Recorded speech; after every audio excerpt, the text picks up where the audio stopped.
வாங்க குருசாமி. வணக்கம்ப்பா. அவ்வளவு நீங்க உங்களை சினிமால மட்டும் பார்க்க முடியும். இப்ப டிஎன் 73 அவ்வளவு ட்ரெண்ட் ஆயிடுச்சு. டிஎன் 73 அது ஒண்ணு இல்லப்பா.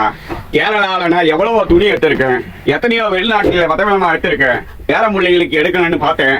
கலைவில போனா டிஎன் 73 அருமையான துணிங்க, கம்மியான விலைக்கு தங்கதரமான பொருள்களை தரமும் குவாலிட்டி நடந்து கொடுக்குறாங்கன்னு கேள்விப்பட்டேன். இந்த பக்கம் ஷூட்டிங் ஒண்ணு, அதனால வந்தேன்.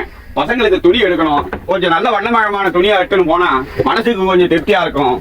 மக்களை மதிச்சு இல்லாதப்பட்டவங்களுக்கும் இருக்கப்பட்டவங்களுக்கும் ஒரே ரதமா தங்க ரதமா துணிகளை, தரமான துணிகளை பொறுமையா இருந்து பட்ஜெட்டுக்கு ஏத்த மாதிரி கொடுக்குறாங்கன்னு கேள்விப்பட்டேன்.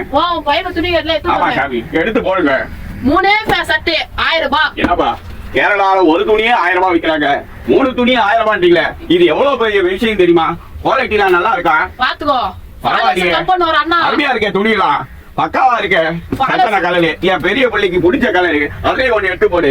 ஒரு 10 சட்டை எடுத்து போடு, நல்லபடியா வாங்கிட்டு போறேன். சபரிமலை ஐயப்பன் இந்த சரவணியும் சேர்த்து எல்லா மல்ல ஐயப்பன் வைகுண்ட வாசனும் சேர்ந்து காப்பாத்தணும். கடை என்னைக்குமே ஓஹோன்னு இருக்கணும். சாமியே சரணம் ஐயப்பா.